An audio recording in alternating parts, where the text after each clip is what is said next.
A Negrense nurse who was among the privileged nurses and midwives who got invited by His Majesty the King in the recently concluded special reception in Buckingham Palace.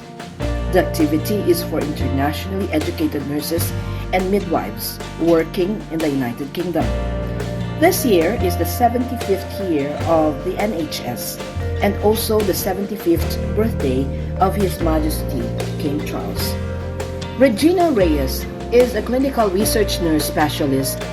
She specializes in surgical portfolio where they deliver cutting-edge, high-quality, and globally competitive research studies and clinical trials. Most of the clinical trials Regina worked with are multi-centered, pragmatic, interventional, and observational trials, local and international, commercial and non-commercial trials delivered across sites in their health board in South Wales, United Kingdom.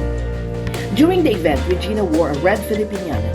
Red stands for research, and in UK, they associate and promote research with the color red.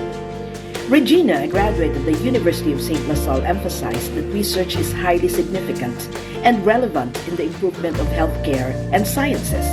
Regina is highly involved in setting up research studies alongside with research development leads, making sure that the research governance of each trial are of high standard equipped with robust feasibility.